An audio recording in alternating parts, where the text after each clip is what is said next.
the I Am a Podcast with Loretta and Bianca. Stories, advice and discussions to resource, encourage and support independent music artists.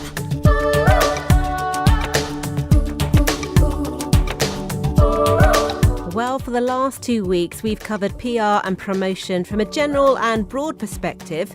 And for the next 2 weeks, we have enlisted the help of some experts in the form of Maddie and Alex from Burstimo. They have a thriving online presence advising artists, and they also run a PR and marketing company for artists too. So they are more than qualified to give us some expert advice. Tonight, we're going to be covering social media, having an engaged and active audience, and also the end game. So sit back, relax and enjoy.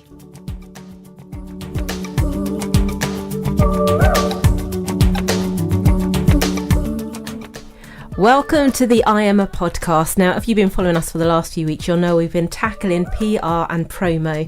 One of those things that we all actually hate as artists. We're not quiet about that. And hopefully we've given you a good overview, some insight as well. But as we like to do, we thought we'd introduce some people who know more than us and a lot more. I think you're going to really enjoy hearing from these guys. We came across them on social media. We're so impressed at the quality of the advice that they're putting out there. Absolutely free for you, independent artists. So they've got a very similar vision for us, and we just wanted to get to know them better and have a cup of tea with them, really. So we have welcomed to the I Am a Podcast today Maddie and Alex from Burstimo. Welcome, guys. Hey, hi, thanks for having us. So, we're going to speak specifically on marketing this time, which really in the past, labels, artists would employ people. There'd be a whole department. You wouldn't even have to think about it. But of course, that's not the case for independent artists today. Maybe you can start off by just telling us what Burstimo is. Sure. So we are a marketing agency. We do all of the traditional press, which I think a lot of people kind of associate with PR, so blogs, radio, all things like that.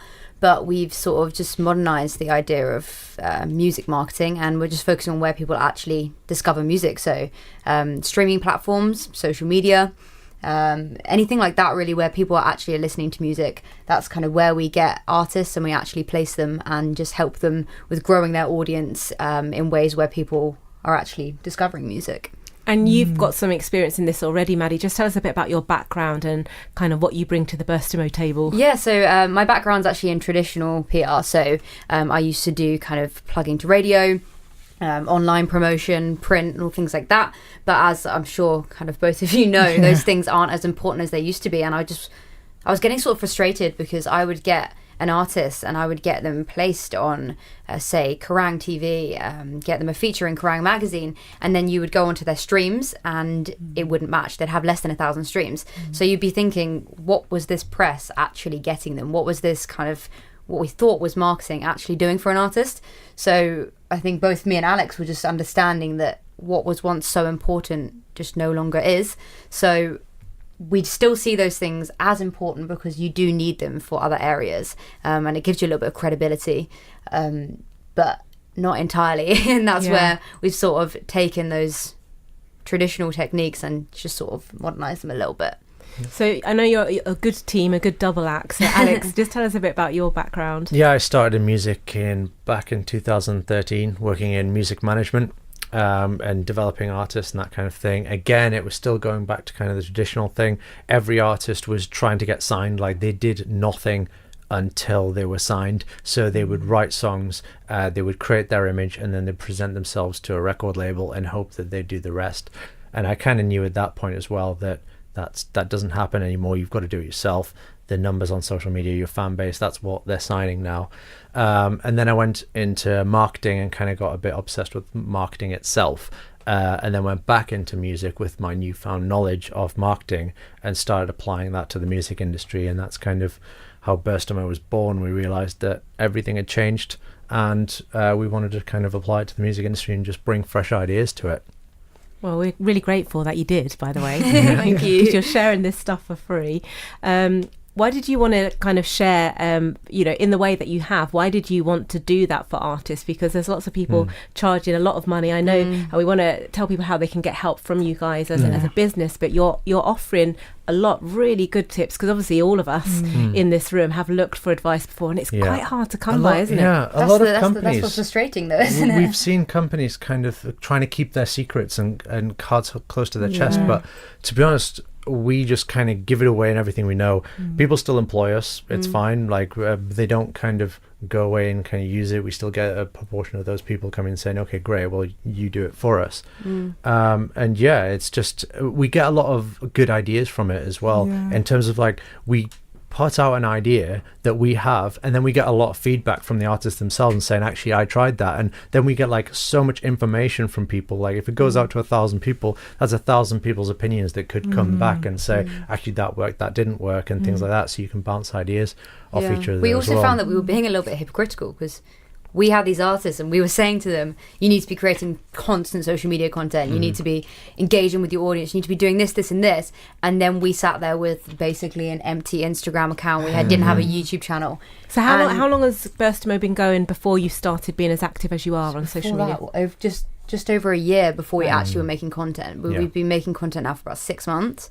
And started with a blog. Yeah, it's been quite fast paced.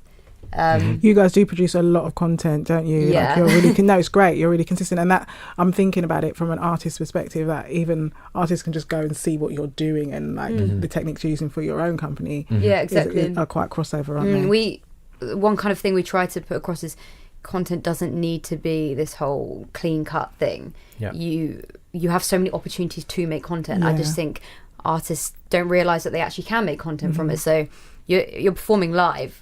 Why wouldn't you just film it? If you're in the studio, just put a camera up and just film the whole thing. There's so many chances to get content, but I think it just doesn't go through someone's mind, because obviously you're creating music. You're not content creators. You're music creators. So I think a lot of the time it just slips your mind. I also think that it's you kind of think, you're thinking about labels, you think about people that are signed, and you do look at the gloss, and you think, I would do that, but I've only got my phone, or I don't really want to film it. I want it to look amazing. I can't edit that myself. So you just kind of walk past that opportunity. You should honestly see, if you get a chance, scroll to the bottom of our Instagram. The first video I ever shot was on my iPhone 6, and the quality of it's awful, and we used an app to put a border on it, so it's tiny image in this massive border, and the subtitles fade in and out. And it's awful. It's absolutely awful. And it's still to this day our best performing piece of content. Wow. Because people don't really... The message of it was a good quality message as well. Wow, that's so interesting. So I just don't think it matters. I think a lot of people also can relate more to something that's raw. Yeah. If you're being honest about your journey and you're saying like, I'm not a full-time musician yet, but I'm loving what I'm doing. So many artists will be like, that's exactly what I'm doing. Artists are afraid to be emerging for some reason. They want to come across as the polished product, and they don't understand that there's actually a market out there of early adopters who are looking for emerging artists and get like a buzz from finding this hidden gem and then spreading the word. And I think by looking too established and polished, sometimes you miss out on that bit, and then you try and kind of walk the walk before you can talk the talk, and then you kind of just flop. So there's nothing wrong with being emerging and kind of creating a bit of character behind your content. People do want to go on the journey with you, and I think as artists we do want to skip that step often. So we've been talking a lot about social media, and I think we should start there, because that is one of the big areas of marketing, and you guys seem to specialise in that, and you're doing it really well. So talk to us a bit about that, how you think artists should approach it, why is it important? I mean, I think everyone kind of knows why it's important today, but also, do you think that artists should like pick one that they do well? I mean, everyone seems to be on Instagram at the moment. Obviously it was Facebook before, but is it still important to have that Facebook page, to still have that Twitter account, or just focus on one? What are your views on that? Everyone we work with now, it's kind of just Instagram. It used to be like a bit of everything, but Facebook is now designed for companies to run ads, and that's it. Your Facebook page is dead now. It doesn't work. Facebook's more going towards group focus. We speak to some bands now who have their own groups, and that's kind of how they do it, because if you're in a group, you do get more content on your feed from it. If you like a page, you don't see anything from it anymore. So explain that a minute. So if you have a group on Facebook, what your audience, people who are in that group are going to see it. Whereas, is that what you mean? Yeah, essentially. So if you're in a group, then people on their news feeds are going to see, if you post in that group, they're going to see it more often than if you post on your page. Yeah, it's just the way Facebook's going with their kind of user experience now. They want people to be kind of interacting on a personal level, and they kind of want to strip out the kind of uni lads and things like that. They're making a separate platform actually for memes. They've just announced they're announcing it's called LOL, and they're not sure yet whether they're actually going to have it on the app or they're going to have it as a separate app, but they basically want to pull this meme culture and put it on somewhere else, which I guess is a good thing for musicians because it filters out all the rubbish, but still your organic reach isn't going to be the same. Yeah. And they're promoting groups like crazy at the moment, so I think how does an artist promote a group? I mean, it's really hard to get people to sign up to anything.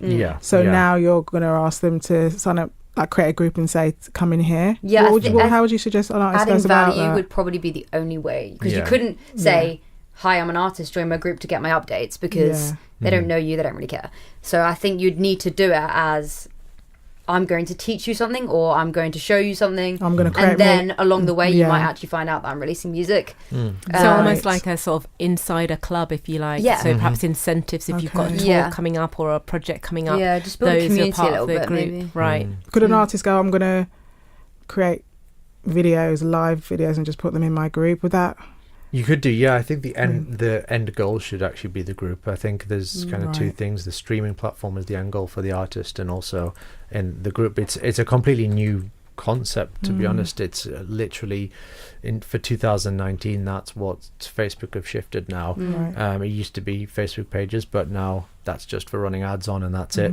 It's still working fantastic for brands and companies, but an artist who doesn't make any profit from the end goal, essentially, it's just not sustainable at all. Yeah, I think that's why we said Instagram's the best platform for artists. It's the most personal. It's also kind of the one which majority of people on. It's currently got 1 billion users, which is just crazy. And it's also the easiest way to make content, because you can literally pick up your phone and just post something. And you can DM anyone. Like, you can actually message anyone you want, and that is such an insane feature. So I think that platform currently is the best one, but we always say don't put all your eggs in one basket, because the organic reach for Instagram is going to get lower and lower and lower as they bring in more ads.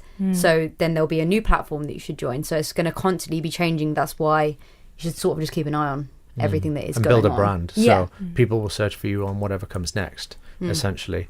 A mistake we see people making all the time in terms of artists is like they just try and use Instagram to push people to their music. They just like try and just DM people and say, listen to my music. It's like new release out now in the bio constantly. It's kind of like if you are just scrolling and come across that artist, you're not going to hit follow. You've given them no reason to hit follow. No one's in the right mindset to listen to new music when they're scrolling Instagram. So what should people put in their bio?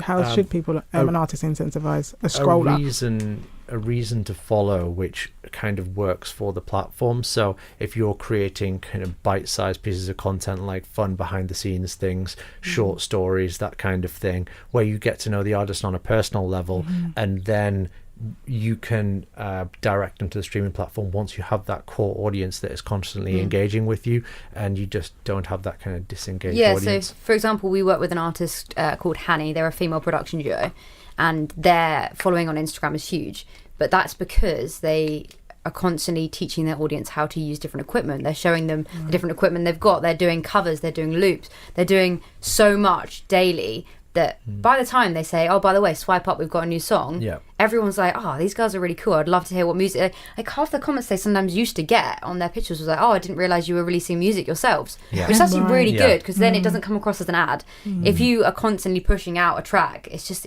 an advert, and people don't want that. It's a little bit like, to use old-fashioned terms, a bit like courting, isn't it? Like, if you just got someone go out with me, they're like, what? Who are you? Exactly. Go away. If you're like, hey, I want to get to know you, I want to show you why I'm a worthwhile person to spend time with, and give them reason to want to enter a relationship, because I think sometimes artists forget that that fan to artist relationship is so personal. It needs to be accessible. It's not a number the days either. of mystery, they want to know what you're doing in the studio, they want to know where you eat, what you do. All those things are helping someone to know who you are as an artist. And you're right, so when it comes to say this is what I've got, suddenly they're like, I've been on a journey with you, I feel like I know you, now I'm ready to buy in. Exactly, yeah. Exactly. And you don't listen to a song on Spotify and then because you like the song go and follow them on Instagram. So a lot of people think that it works like that, and it can work as a catch net, but you've got to really know why someone's going to follow that account. You've got to give them a reason. You can't say listen to the song you've just heard more is what they're going to see if you're kind of pushing out constantly. So it's got to be like they come through the streaming platforms and you've got to catch them on Instagram, or you build the audience at the top end and then eventually they go to the streaming platform from there once they've got to know you. But you can't just take people, they see you and push them to streaming platforms. It's never going to work like that.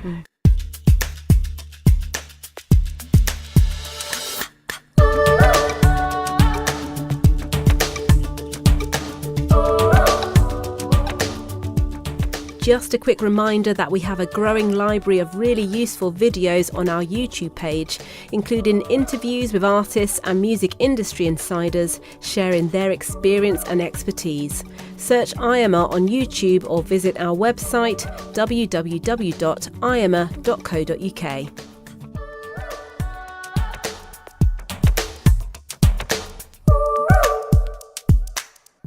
Yeah, I was thinking I've gotten into Bruno Major, and I saw him live at Latitude last year. He's got an amazing voice. Oh, I just love his lovely. journey and how he was signed and He released a track a week, or was it a track a month? yeah, basically he was signed. He created this album, and then the label didn't like it, so they dropped him. And then he was like super down, and then he decided that he's just going to release a track a month, and he's like it just blew him up, and he's like doing his thing by himself, and he's great.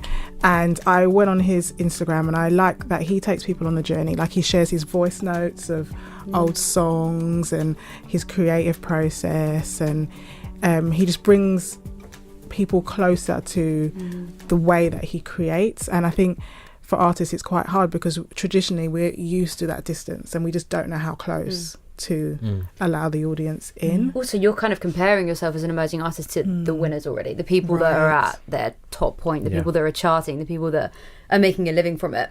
And obviously they do have to have some sort of barrier up because they're at a level where they have so many fans that they can't communicate with them all on a personal level, but that's not where you're at. And if you look at where they're at on their stage one, they were doing exactly the same most probably. And I think a lot of artists got to get in this trap of, I need to act like I'm big time to be big time. Yeah. But it's just not the right way to go about it at all. You can see through people on social media, like all the information is out there now. Or the number of followers you got, the engagement, the number of streams, they know if you're kind of faking it. You can also, you can see if they're fake as well. Yeah. People that buy the followers, people that buy the streams, everything you can just see. It's so obvious. Like, people that pay to go on playlists or pay, like, they have the bots that go through the playlist. You look at their about section and you can see all these playlists. Like, your track was not featured in a major movie. You're an unheard of artist. So all things like that. It's just, I think artists do it for the benefit of themselves, thinking that will benefit them in the long term, but it's actually damaging them. So if there's a new artist or an artist that are kind of early on and they want to start building their social media presence primarily via Instagram right now, what would you say if they came in and sat down with you? What would you say for them to do? Well, they've got great music. Sometimes it's actually nothing to do with music, because you shouldn't be taking the music and then basing your Instagram on that. Right. So instead we would say find a theme. Yeah. So that theme could literally be anything. But obviously our theme is just educating emerging artists and giving them tips, and it's kind of the same as your theme, isn't it? People like buying into a story. Yeah, so exactly. we're kind of saying create a story. Like, what is your story and where are you going and why should people follow it? Because every big artist now usually has a story to tell themselves. So we say that kind of create themes, create a story, like whether you've got like a political agenda, whether you kind of want to advocate like working hard and giving up your weekends to be able to achieve your dream, that could be your theme. Or just kind of some kind of creative process or stories behind the music. Yeah. But it's got to be something people can buy into in order to, when they listen to the music, they're listening for a reason and they're listening out for that theme. I think one of the things that I was going to ask, if maybe you can give us this, Alex, on your marketing background, but these ideas are so fantastic, and when you say me like, oh yeah, I can see how that would work, but with each of the tips and the things that you've put out so far on your social media, none of them are random. They're all with an end game, and I know I really have no degree in marketing or anything, but there is a sort of common overview thread that you should have in the back of your mind, isn't there, in terms of the journey you're taking your fans on. If you wouldn't mind just giving us that overview, because I think when you have that, whatever decision you make as an artist, whether that's putting music out, whether it's Instagram, whether it's your photo shoot, whatever, you've got this end game of this journey. So how would you describe that to somebody in a marketing context? Well, in terms of kind of what you want the result to be. Yeah, because you know how sometimes you can think, well, how is describing how I work hard on my weekends? How's that going to sell my music? Yeah, like how does that funnel down? Yeah, sure. I mean, essentially, the end goal should be people feeling comfortable to DM you, to comment. Should be the end goal, because once you've got that, you've got them to go to the streaming platforms. And people say, well, okay, but I'm only going to get like 2,000, 3,000 followers. However, if you get, say, half of those people to the streaming platform and you get 1,000 streams on your track the day it goes live, the Spotify algorithm will pick it up as being a very positive song, and people are essentially reacting positively to it. So it'll push it out to Discover Weeklies. It will get put on the desk of all the curators at Spotify saying, this is kind of a hot song at the moment, listen to it. And then eventually kind of takes off from there. So I'd say the end goal is really having an engaged, active audience, really. So is there a particular order that artists should approach their marketing? Is there like, listen, you've got to do this first and then this? Is there a way that you would advise people? Like, you know, if they just hear this and they're right, I'm just going to sort my Instagram out, but which would you say? We get asked often if you should create an audience first and then release, or vice versa. And it does work differently for other people. So we always compare the music industry a bit to YouTube. So like the YouTuber model, they create an audience first and then they sort of sell them whatever they want. So if you look at the major YouTubers, they sell merch, they go on tour, and they built an audience first and then they did it. So obviously musicians can do the same. There are a lot of YouTubers that suddenly have released music as well. So musicians can't do the same, but we do feel that kind of releasing that music first and kind of finding your feet a little bit, knowing what you're passionate about and knowing the style you want to go in at, can be stronger, because then you're not swayed to sort of just follow the attention completely.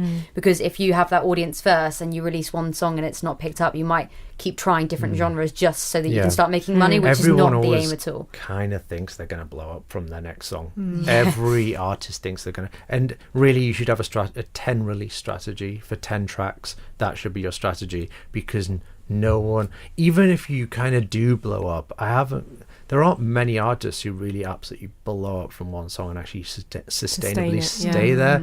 And you actually do want to have that strategy to say, okay, I'll have X number of streams on this track, X number of streams on this track, and just keep going and keep releasing, because that's what you do. And if you do make it, then that's what the label will ask you to do. That's what your audience will expect you to do. So you've got to keep releasing and keep writing new music anyway.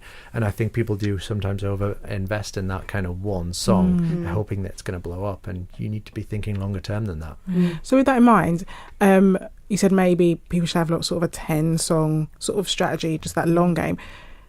So do you think that artists shouldn't necessarily release albums from a marketing perspective? Yeah, so we actually get a bit of backlash from this, because we understand as the creator that creating an album is a story. You take people on a journey. Yeah, and you want to just give your message and, like, you know, you have a long message to give, and you're just like, yes, I want people to come on this journey that I've been on, and just to see where I've come from. The thing is, though, people have a very short attention span. Yes. And music has sort of become this thing that people listen to in the car or while they're kind of working or something. It's not as often just, I'm going to sit and I'm going to listen to this full 15-minute album. And as an emerging artist, to get someone's attention for 15 minutes is insane, because if you're scrolling on socials, you have a maximum of 10 seconds of someone's attention. So that's why we always do push the single release strategy. It helps because people don't have as long as attention span, but it also helps with Spotify because their algorithm basically will take your track, push it out to certain people, check the data. If it was picked up well, they'll keep pushing it out. And if you release an EP or an album, only one of those tracks will most likely get picked up. When you're established, you've got that luxury. Right. When you say established, what do you mean? I mean, in talking having a huge amount of fans, like when you're selling out venues, basically, and you have people who are willing to invest that amount of time and listening to an entire album. When you've got that power and influence, that's when you can release an album. An emerging artist hasn't really got the credibility to take up that much of someone's time. Like being able to sell someone on something and saying, I want half an hour of your time, is incredibly difficult in 2019. Like we're watching Vine was a huge platform, and how many seconds was Vine? Was it 8? Yeah, something like that. And so people were consuming content in 8 seconds. It might be even 6 seconds, but so people's time, they see it as much more valuable now when they can get so much more content just thrown at them from their phone. Asking for someone to sit and listen to a full album of an emerging artist they haven't heard is a much bigger ask than so it's a little bit of a creative indulgence for an artist at the start of their journey. I think so. We get it though. We do get that. Yeah, you're proud of what you produce. You want to basically take these people on the journey with you, but that can be done over a longer period of time. So you can sort of drip feed that content over 6 months, and then by the time you release that full product, there is already an audience there. So people already like the singles and they want to hear it as a full product. Kind of just dropping them all at once is just wasting your material. And we're coming from a promotion standpoint as well. We're not like saying it's foolish to release an album. Like if you want to create an album and you want to do it for you because it's your creative outlet and you don't mind if only like 100 people actually listen to it, that's fine. That's kind of you, and that's what you want to go down. Our answers will always be how do you get from like A to B or A to Z? Like how do you get to the next step? And the answer is releasing singles or short EPs. But there's absolutely nothing wrong with releasing a full album if that's your process and that's what you kind of do for yourself. And as long as you've sort of assessed the risk and the outcome and just gone, okay, the thousands of pounds it's going to take me to call this album, I am fine. Yeah, I also think that's something that I think if I'd created an album, I wouldn't want to release it as an album because you do spend a lot of money and a lot of time creating it. So the idea that you sort of just drop it and then it's just there without getting kind of the attention it deserves, I think that would be persuading me more to release singles, just because that's the way that we consume music now. So. Plus it's cheaper, isn't it, to be able to have to find the money to do a single, and then the fact that you don't, you've got another month or another couple of months to save up for your next one, or to do it that way in a few before you start releasing them. But it actually is more manageable for the independent artist who, let's face it, is probably not doing it full time yet, so they've got other work commitments, they don't have the money just sitting there. So there's quite strong arguments for doing it that way. Just edging us on a little bit, I just wanted to ask you about where you think performing live and touring fits in with marketing. I get quite frustrated with a lot of artists who do a lot on social media, which is so important, but don't actually be an artist, which is perform. So what part can that play in your marketing strategy as an independent artist? It's just bringing it to life, isn't it? It's also, social media is great for building relationships, but it's not personal, as personal as live performance. And it's also the most enjoyable part for a musician. And that's the end goal. You should definitely be doing it because you love it. And I think that's where you get a real thrill when if you go on stage and people are singing back your lyrics, that feeling is insane. And it's also how it's another way of converting someone from a kind of casual listener into a fan, because if they see that you're playing a gig locally and they've heard like 2 of your songs, they might come casually with their friends for a drink.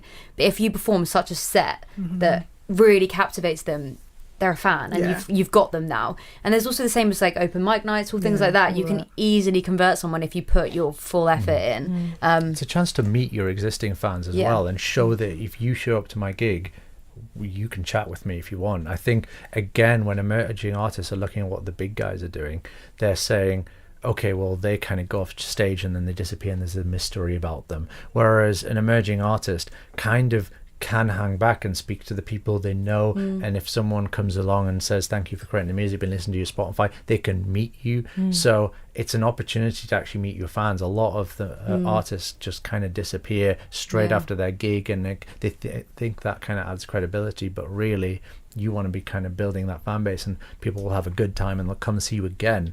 Have you got any views on when is the right time to tour or perform live? Like, do you think you need a certain following, or you need to have released a certain amount of music, or again a certain way round that you should do that? I think you'll always pack out your first gig because you get all your friends and family down. The hardest part is the next one, and you're playing to an empty room because your friends and family don't come to the second one, and it's sad but true. So essentially it is about kind of gigging, and when you are playing that empty room, get the content from it. Get a videographer down. If you don't have a huge budget, get a student videographer down who wants to build their portfolio or something like that, and just kind of film it, create a story out of it, and create more content for your social media, essentially.